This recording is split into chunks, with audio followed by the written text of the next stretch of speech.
Hello，大家好，我係 G 仔。Hello，大家好，我係細細啊。咁今日咧就嚟到大亞灣西區萬達片區最核心呢個片區嘅黃金地段啦，以及擁有最優質嘅教育資源瑞禧園啦。咁啊嚟到瑞禧園，唔好以為淨係大亞灣萬達片區呢個商業關大家事。因為好多鏡頭前嘅香港朋友應該可能細路仔都大啦，對學區附近嘅學校唔係太感興趣。但係呢樣嘢對樓價係有好大嘅關係嘅。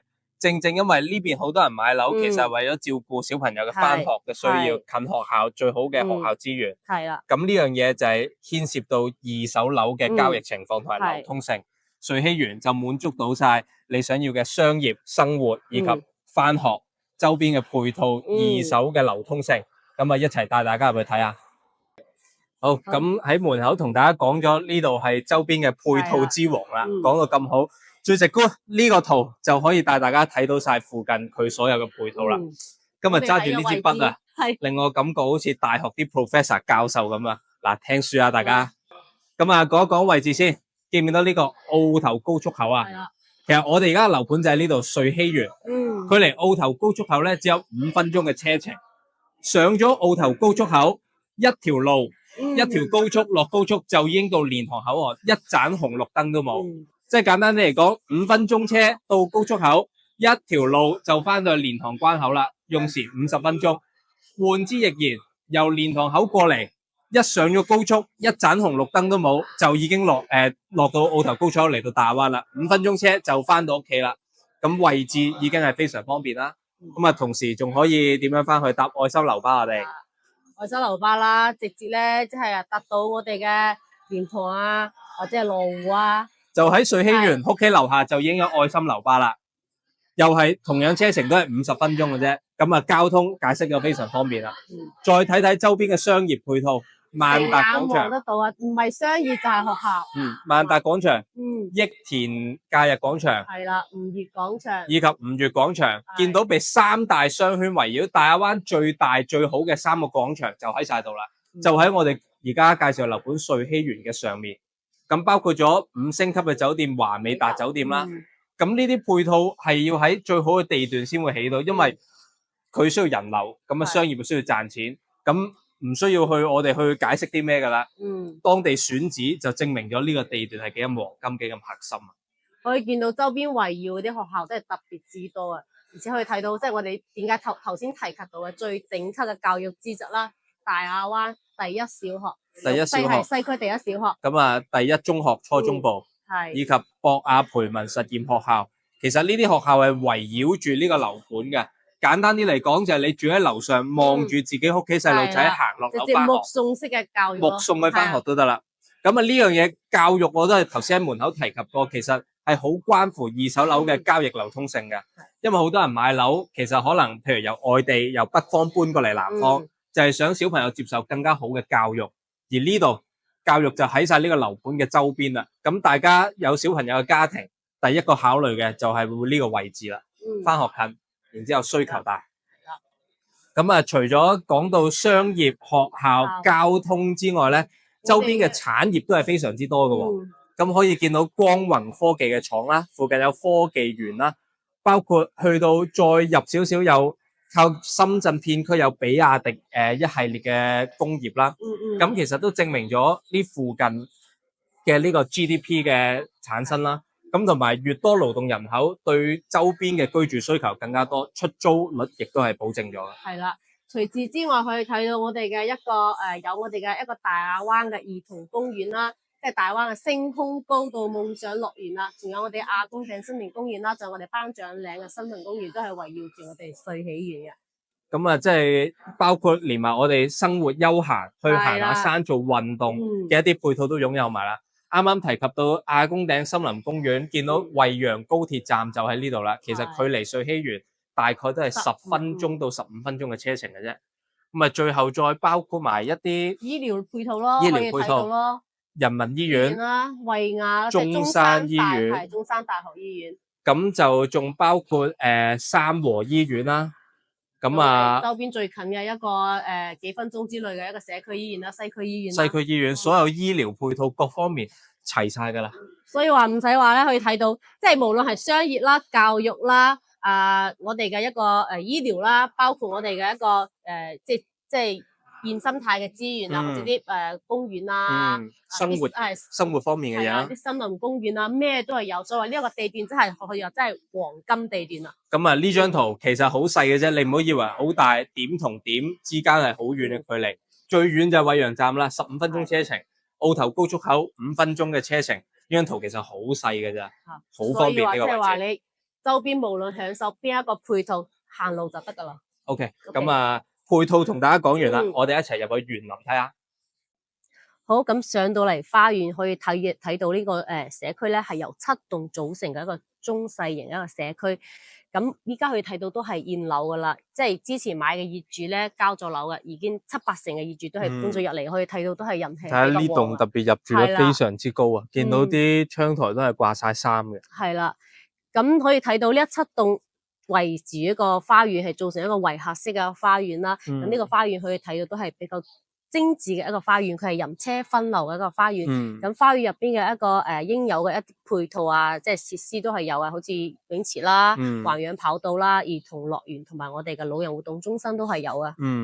咁啊，整體嚟講咧，提及到穗禧園呢個片區啊，咁就一定離唔開佢隔籬嘅樓盤木馬湖噶啦。係。咁但係作為對比咧，咁呢邊有咩優勢咧？木馬湖係一個非常之大型嘅社區，唔同嘅戶型有別墅區啊、小高層各樣嘢組成。呢度簡單啲，7棟一中小型社區。咁因為始終有市場上有一啲客戶嘅需求，係唔希望太多人太嘈雜太大嘅社區，簡簡單單。咁呢度就俾到你啦，包括成個間隔好市正嘅。個花園園林就喺中間一個長方形，周邊就係7棟圍住佢。咁係一個整體成個佔地係長方形佔地嚟嘅。咁啊，好市正，唔會轉嚟轉去，小區好複雜啦。而且有發現到佢嘅樓間距離非常之闊，非常之闊。咁啊，樓同樓係有70米以上嘅樓間距嘅。咁呢樣嘢就係木馬湖俾唔到你嘅樓間距啦。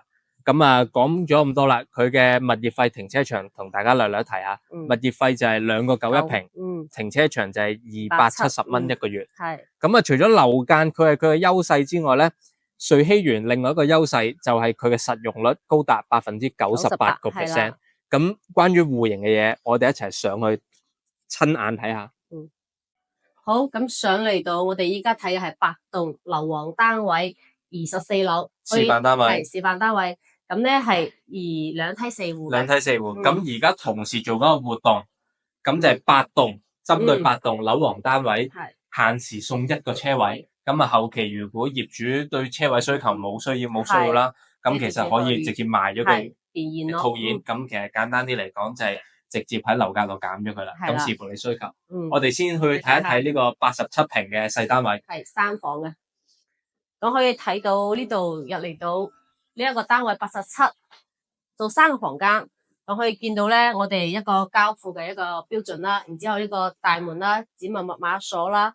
然之後喺右手邊咧就係做咗成排嘅呢個鞋櫃啦。咁啊，鞋櫃呢度擺少少鎖匙啊、雜物，下低擺啲拖鞋啊，咁已經係幫佢做好晒啦。呢度係精裝交付嘅，咁啊所見即所得，呢度就係交付標準嚟嘅。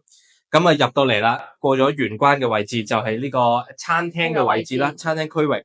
咁啊可以呢度靠牆4人台，擺張長方形嘅4人台。咁兩邊空間嗱，呢格磚就擺4人台，咁呢格磚咧就係坐嘅位置。我 partner 細細企呢格位咧就擺多2張凳，咁其實仲有1格磚嘅走動空間嘅，咁位置係充足嘅。咁啊呢度擺咗1張餐台，呢度靠牆佈翻個餐邊櫃啦，可以，咁可以擺展示下啲紅酒啊，各樣嘅餐酒，擺少雜物都 OK 嘅。直接係一入到嚟咧，同樣係做咗一個廚房嘅位置啦，呢個係星盤，然之後我哋嘅廚櫃三件套都係品牌方太嘅。方太咁啊，交付標準嚟。係啦，冇見到佢咁細嘅87平方，呢個廚房嘅位置仲俾你帶埋一個生活陽台啦。呢個位置可以話即係做洗衣機、放洗衣機啊，做下晾衫啊，都係。特別咧就係當你晾衫呢啲，即係始終有內衣褲各樣嘢冇咁美觀啦，擺喺廚房呢個位置，一般客人就唔會進入呢個區域噶嘛。咁就可以美觀少少，唔需要話晾喺客廳個露台度啦。係啦。然之後見到靠牆呢個位置有晒電掣預留咗係擺雪櫃位嘅，咁視乎你擺幾大部雪櫃啦。但係呢個臂展你睇下我擺部3門嘅雪櫃都係冇問題嘅，80幾平方預留咗咁大嘅雪櫃啦。咁佢就係呢種比較經典嘅呢種樹廳嘅戶型咯，直接係連到我哋嘅客廳嘅位置啦。同樣係同一樣寬嘅客廳同埋餐廳係3.3米嘅開間。咁啊呢度冷氣機擺咗呢度，咁啊補張3座或者4座嘅梳化空間都係足夠嘅。咁啊見到咧呢度精裝交付整體嘅風格，唔知大家有冇感受到喎？佢呢種白比起我哋平時睇嘅白咧係偏黃少少，奶油風嘅感覺。其實咧佢呢個裝修當時係呢個價格係買17000時候嘅一個交付嘅裝修係冇咁好啊，即係好多之前17000買嘅業主入嚟住之後咧，又即係話有抱怨啦，話啲裝修咁貴買到交付嘅裝修唔係咁好啦。咁開發商咧就係後期做咗個升級，係佢聽勸。佢做一個裝修做到升級啦，可以依家睇到呢個裝修嘅風格係一種輕奢風嘅風格啦，即係話連埋我哋嘅一個電視背景牆啊，都係做到個輕奢咁樣嘅感覺。咁即係成個特米地磚嘅顏色啦，後期其實係好好搭家私啊，無論你搭奶油風啊或者係輕奢風嘅，都係隨便都係搭得到嘅。咁你叫啲老業主心裏面應該點樣諗啊？貴價錢買而買到嘅嘢比而家平價買嘅業主仲要差咗，而家升級裝修用升級咗。咁我講呢個奶油風呢個色咧，你對比呢個天花你就見到兩種白色係有少少唔同嘅，係專門花心思揀一隻比較溫和少少係 warm 啲嘅白色嚟做呢個牆嘅顏色。咁包括見到天花嘅一啲燈光都做好咗啦，非常之高級，見光就唔見燈。咁呢種就係高級啦，最怕就係啲燈管走晒出嚟見到。包括電視牆唔係油白啦，咁已經係有埋設計噶啦。咁到時直接係放部電視，咁已經非常有氣派啦。呢個客廳可以話呢種帶裝修交付嘅樓盤咧，即係話呢種樓盤係唔需要話你後期話再自己去花啲價錢去做啲升級啊，或者可以話直接係真係買家私入就入住啦，就入住得啦。因為呢個風格其實睇上去都係比較輕奢嗰一種。睇睇個露台。咁啊，先睇睇個景色先啦。正南向望花園。正南向咁啊，見到頭先我提及嘅70米樓間距啦，呢度就好直觀可以睇到啦，望出去非常之遼闊個景色。咁包括見到嗰度學校嘅運動場嘅跑道啊，籃球場啊，各樣嘢。咁頭先提及到嘅配套，見到樓下啲小朋友已經集合緊，準備係翻學啦，晏晝放完啦。呢一個對面呢一個就係我哋嘅大亞灣一中係嘛？係一中初中部。咁啊，然之後見到主要望園林嘅景色，泳池啊，左邊泳池，跟住另外嗰邊嘅兒童遊樂設施。咁啊，成個小區見到嗰個圍客式嘅佈局非常之市正嘅。咁就係圍繞住個花園，7棟組成。咁啊，翻嚟呢個露台啦。咁啊，因為頭先提及咗咧，洗衣晾衣嘅部分可以透過廚房出面嗰個生活陽台嚟運用。咁呢度單純就係享受外面嘅景色同陽光。咁啊，放張茶幾，咁喺度嘆下茶、嘆下咖啡、睇下雜誌，咁就 OK 啦。所以呢個露台唔算太大，但係唔需要擺洗衣機，唔需要晾衫。咁啊，有時候仲可以種埋花，搞下啲園藝方面嘅嘢。又或者係有啲朋友中意話做埋風窗嘅話。咁直接話你封佢先係成個廳嘅，即係空間會仲加大咯。我哋睇到休息區，咁啊見到個樓盤非常火爆，有人準備嚟睇樓啊。咁啊，只不過我哋介紹緊佢，等我哋講埋先。咁啊嚟到公共廁所客廁嘅區域啦，見到乾濕分離啊配備咗噶啦，淋浴區非常之市正，咁啊轉身各樣嘢冇問題嘅，配備咗通風嘅一道窗啦，咁啊唔會話太過潮。然之後特別介紹下呢個交付嘅鏡櫃同埋星盤啊，睇上去都係高級啲嘅，發光通電嘅喎。咁啊呢個藍光咧非常之有科技嘅感覺啊，好似入咗電競房噶嘛。咁啊視乎你中唔中意啦，唔開燈都得嘅。咁啊顏色就冇得教啦，得一種顏色嘅啫。咁但係着燈嘅鏡櫃咧，咁啊整理儀容各方面就更加之方便，更加之清晰啦，睇得。我先嚟睇睇呢一間啦。朝南向呢間客房，咁啊同是是正正。客廳嘅露台望嘅係同一個方向嘅，咁啊朝南唔會太過曬，冬暖夏涼。咁啊間隔非常之四方啦，咁啊擺張雙人床，靠牆擺衣櫃，空間都係足夠噶啦。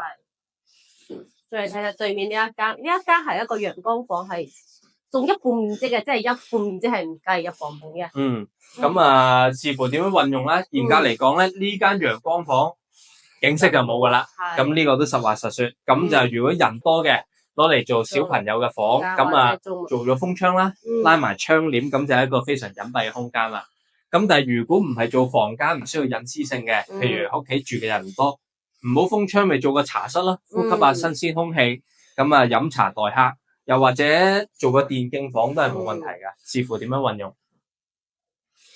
再嚟睇睇，最後睇睇主人房啦。同樣係一個套廁。主人房嘅套廁一樣係有窗戶嘅，保證個通風採光。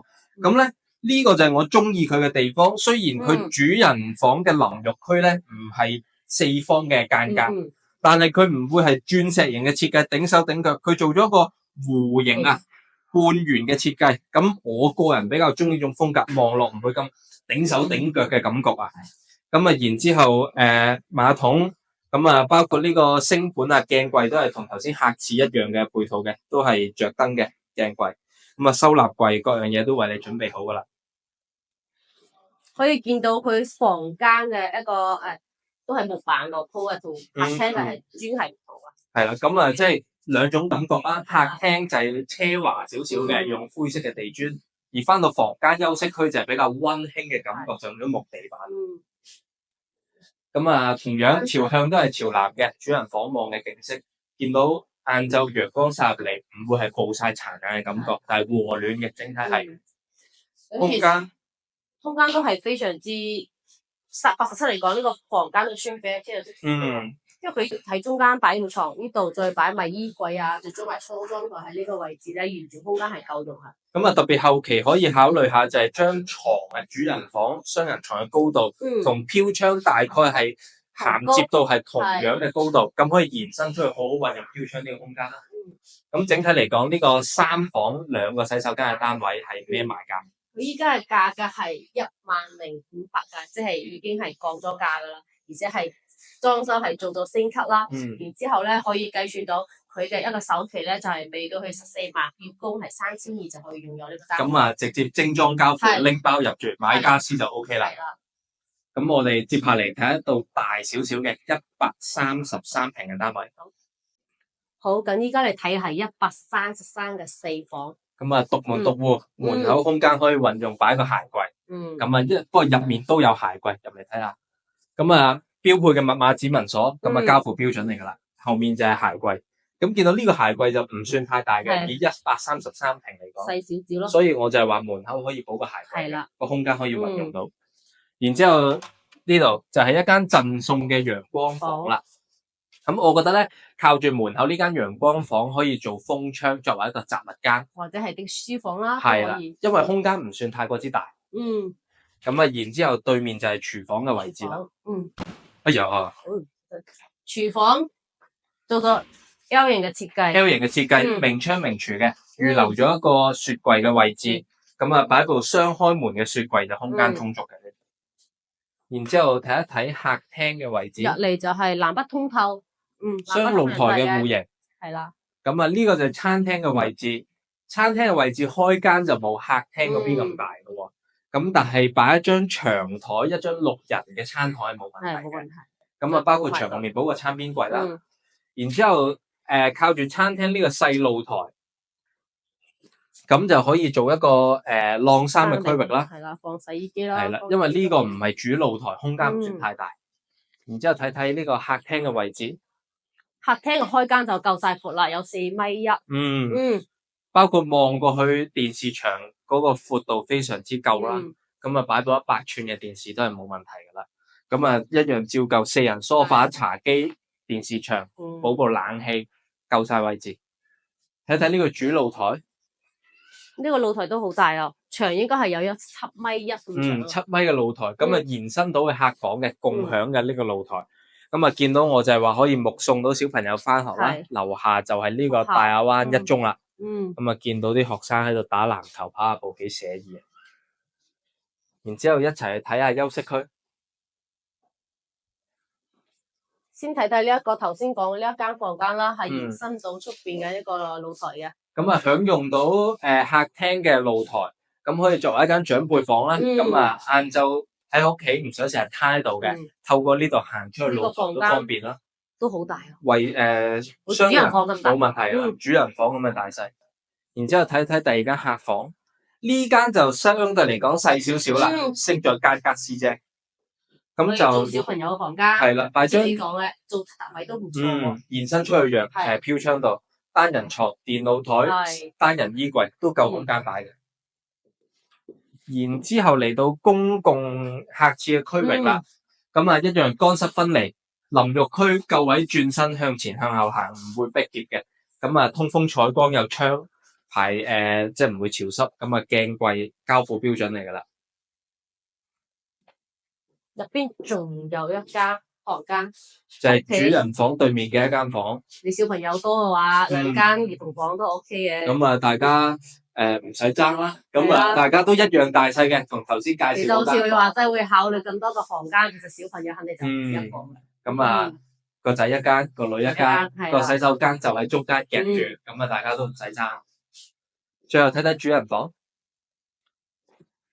呢度就係主人房嘅套廁啦。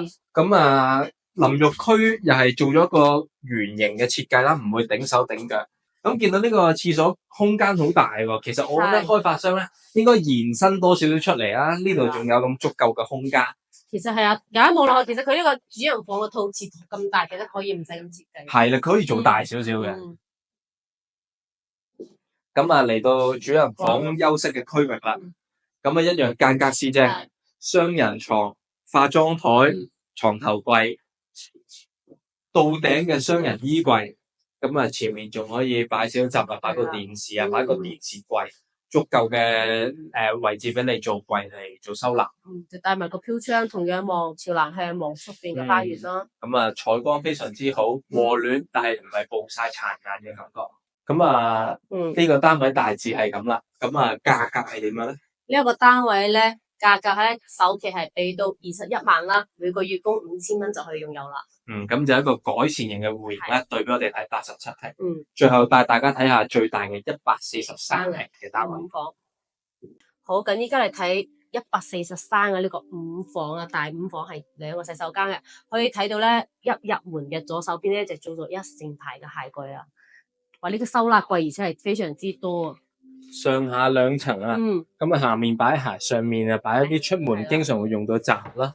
包括佢呢個櫃都唔馬虎噶。咁各種類型嘅間隔都俾到你，擺細嘅，擺鞋嘅，擺大件嘅。咁啊包括呢種啲紙巾啊，各樣嘢啦，咩都擺得晒啦。咁啊睇一睇入門第一間房先。一間房客房正正方方。咁啊，唔算太大嘅，喺呢個戶型裏面呢間房，咁啊可以做一間長輩房啊，或者真係代客房。代客即係嚟，佢係一入門嘅第一間啊嘛，咁同一陣入邊嘅休息區係分開嘅，即係話有客人嚟到咧都唔互相咁打擾咯。咁啊，甚至係一個雜物間都 OK 嘅，因為始終戶型比較大。咁啊，然之後我哋睇一睇呢個餐廳嘅位置先。南北通透嘅一個戶型雙露台，係雙露台。呢一個就餐廳嘅位啦。咁啊，餐廳咧，如果去到140幾平嘅大戶型，我覺得可以擺張圓台啦，圓嘅餐台，6到8人用都係冇問題嘅。冇問題。咁你見到始終呢個開間非常之闊落，擺張大圓台喺中間，兩邊過道走動都係足夠位置嘅。而且係帶埋一個生活陽台啦，呢個生活陽台都係有3.3米咁闊噶。咁呢個細露台咧，我建議就攞嚟做一啲洗衫啊、晾衫、一啲衣務嘅用途啦。因為大露台就喺嗰邊，咁始終同埋呢邊咧就望其他小區啦。咁啊景色唔算特別好，攞嚟做洗衫晾衫就非常之實用啦。然之後睇睇廚房嘅區域，廚房一樣標配嘅方太3件套交付標準嚟，明窗明廚，通風採光都冇問題嘅。預留咗雪櫃位置，咁啊非常之闊落，3門雪櫃冇問題啦。等佢嘅可以睇到佢嘅配色都係比較輕即係比較高級嘅，係同埋係銜接到去客廳個風格啦。係啦。但係嚴格嚟講咧，140幾平呢個廚房就唔算太大啦。咁啊，如果特別中意煮嘢食嘅朋友，可能就係有少少美中不足。係你都話啦，143佢係做5個房間，唔係做4個房間。一般其他樓盤係做4個房間，有佢做5個房間。其實呢一個戶型咧就係非常之適合咧，即係屋企人多嗰種人口多，人數多係人數多嘅。咁啊，然之後到咗呢個客廳嘅休息區啦，明顯感覺到係4.2米嘅開間，好闊落，包括成部叫做雲石磚嘅電視牆啦，咁啊已經係幫你準備好，非常之氣派咁望落去，配部大電視，甚至唔擺電視，而家成個感覺係非常之有高級啊！可以想象到咧，後期其實你將個燈咧換為吊燈啦，換咗之後咧，即係比較感覺係比較即係奢華嗰種感覺啦。咁啊，呢度靠牆嘅位置，一張4座梳化完全夠晒位啦。就算呢度擺咗冷氣機，好張4座梳化，呢度仲有空間擺一個櫃啦，叫做梳化櫃啦。咁啊，攞嚟做手機叉電啊，擺少少經常順手用嘅雜物，包括中間補一張茶几都係冇問題嘅，空間非常闊落。再睇睇呢個主露台，但係唔係呢個話7.5米嘅長露台喎。佢除咗長之外咧，佢嘅闊度係非常之闊嘅。咁啊，呢個露台非常之多運用空間啊，只可以話擺埋健身器材，擺埋茶几，咁仲可以如果有小朋友嘅，擺部兒童車啊，或者單車俾佢踩個圈都冇問題。而且你會發覺佢係270度轉角嘅一個陽台啊。即係話呢邊嘅採光，直接你後期好似有啲朋友中意做風窗嘅咧，佢直接成牆啊。做埋風窗，將個客廳凸埋凸出嚟啲啊，延伸出嚟啲，就顯到話呢個空間係非常大啦。咁啊，包括望到園林嘅景色同埋望出去視野係開闊嘅，咁採光都係非常之好啦。咁呢個露台一個加分點嚟，非常之大。我哋再睇下佢嘅另一邊休息空間，另一邊嘅4間房間，頭先睇咗一間啦。咁首先係右手邊第一個咧，就係我哋嘅客廁啦。客廁區域乾濕分離一樣配備到噶啦，淋浴間係非常之闊落嘅，咁啊有窗保證通風採光，同啱啱介紹嘅都係如出一轍嘅啦。呢個第2間客房，呢個其實可以做小朋友嘅房間。因為嚴格嚟講咧，佢係比較似單人房嘅，佢唔算太大。咁擺張大少少嘅單人床，補埋電腦台啊、衣櫃，單人衣櫃係足夠空間。係一間兒童房啦。咁但係見到都係有。窗戶咁採光都係非常之好嘅。對面呢一間第3間客房，呢一間客房就比較大，其實可以做頭先你講啦，俾個長輩住啦。呢間房就成間主人房咁大啦。咁啊，你見到大到有回音咁滯。咁啊，擺張雙人床，擺衣櫃，擺電腦台，各樣嘢仲係足夠空間嘅。咁呢間房就係共享客廳嘅陽台嘅。咁啊，睇睇呢間陽光房。陽光房講到一樣，同樣係一半面積係唔計算房本，係贈送俾你啊。半贈送嘅。咁啊，呢度房咁多啊，呢個戶型，咁我個人就覺得呢間房就冇必要做風窗啦。保留陽光房嘅特色，做一個茶室，一個會客廳，或者做一個健身室，踩單車、跑步機、單車機，呼吸新鮮嘅空氣。因為佢呢個視野好遼闊咯，係望出係冇任何遮擋啊，即係見到啊，即係直接望出去感覺係特別舒服嘅。感覺做多間房咧就有啲浪費，房都已經咁多啦，不如好好運用呢番景色。最後睇睇主人房嘅區域，非常之好。呢間主人房嘅主人廁咧個淋浴區係試正嘅。咁啊，同我哋一般見到嘅客廁嘅間隔係一模一樣，乾濕分離一樣配備到俾你，整體非常闊落。然之後呢個主人房嘅休息區，又係非常之闊落，好闊落。應該係加起身係差唔多加埋個套廁，差唔多有30個平方啊。咁啊，直頭係成個客廳休息區嘅大細咁滯。咁啊，擺咗雙人床、化妝台、床頭櫃、衣櫃，其實呢度嚴格嚟講，做一個衣帽間都夠闊㗎。因為其實頭先你講呢度都已經夠，兩邊都闊。你話做衣櫃呢邊邊都可以隨便做。非常之好運用呢個空間。咁啊，包括響望嘅朝向同客廳嘅大露台係一樣嘅，望出去又係遼闊嘅。望花園嘅景色咯。咁呢個單位咩價格啊？細細呢一個單位咧，首期係要去到俾23萬5啦，佢每個月月供大概係5500左右就去擁有啦。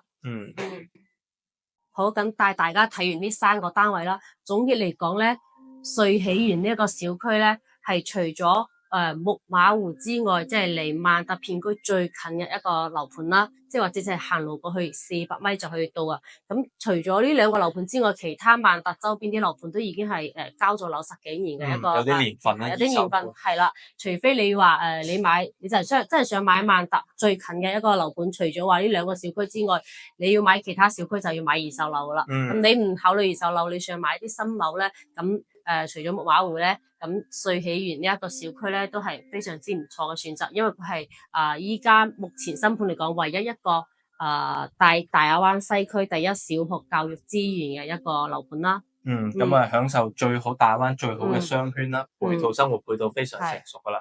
咁正如細細頭先講到咧，點解除咗木馬湖同埋瑞喜園，其他都係二手樓盤？就係因為呢個係黃金核心地段，一早已經俾其他開發商攞好晒地，開發晒。大家知道呢笪地係最方便、最多配套嘅地方。咁換之話，即係話呢一個配套，即係呢一個地段可以話已經係開發咗好多年份噶啦，即係呢邊嘅配套已經係好成熟噶啦。咁咧，咁啊，唯一你只可以話佢嘅價格唔平。咁啊，1萬蚊到11000蚊左右呢個範圍區間，咁啊贈送一個車位，樓王8棟，限時送一個車位。咁其實咧，之前睇到好多留言啊，大家觀眾俾我哋嘅留言就係話，大亞灣1萬蚊一平唔值喎，其實係值4-5千蚊一平嘅啫呢個地方。嗱，咁其實咧，你係部分正確嘅，老實講，其實買樓最視乎嘅就係地段。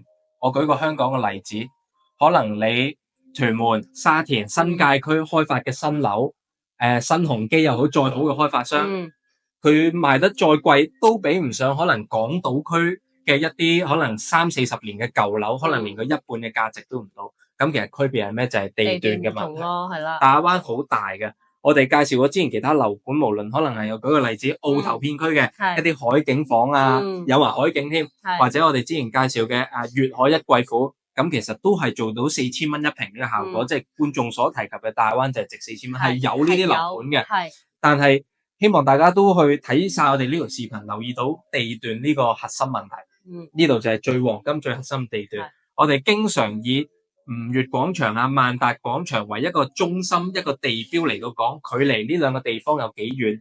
就係因為大亞灣最核心嘅位置就係呢度，即係最適宜居住嘅一個片區啦。咁除此之外咧，大家其實如果去審視一個樓盤值唔值呢個價錢咧，除咗可能睇到好多抖音其他視頻講話開頭話4000蚊就住到之外，你應該大家觀眾朋友去睇下二手市場嘅成交量、交易量以及佢嘅金額，你會留意到，只要喺大亞灣呢個核心片區，舉個例子，木馬湖同瑞喜園嘅二手樓嘅成交價格，就算業主急賣跳樓貨，個價格都唔會暴跌話腰斬咁誇張噶，企得非常之硬。係佢二手樓呢邊咧，好似頭先講到嘅瑞喜園，有啲業主已經係即係之前係買咗噶，17000買咗，依家佢賣價格都係9000蚊左右嘅啫，二手樓賣9000蚊，可能佢之前買得貴啦，但係依家9000蚊相對於依家新樓盤嚟講咧，其實價格都係唔會話跌得好似話3-4千蚊咁嘅價格，所以話佢嘅價值喺呢度，因為佢好似頭先你講享受呢個地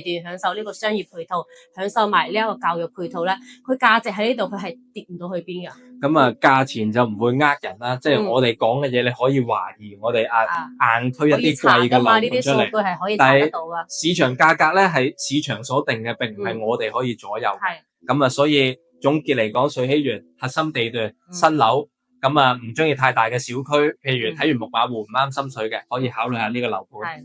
咁視頻就嚟到最後啦，覺得我哋講得唔錯嘅，右上方有2個 QR code， 分別我哋 WhatsApp 同埋 WeChat 嘅賬號。咁可以掃描呢2個二維碼，添加我哋嘅賬號。係啦，咁我哋喺惠州咧，每一個樓盤都係有做代理啊。咁如果你想關注咁多惠州嘅樓市咧，我哋公司係有專車去到深圳各大關口接送大家嚟到呢度睇咁多嘅樓盤啦，為大家以最大力度，即係爭取最大力度嘅優惠，以最低嘅價錢買到最高性價比嘅樓宇啦。咁啊，除此之外，希望大家幫手點個 like 同埋關注訂閱我哋嘅頻道啊。咁日後更新其他影片，大家都可以持續關注到。咁啊，視頻嚟到最後啦，我哋下期同大家再見，拜拜。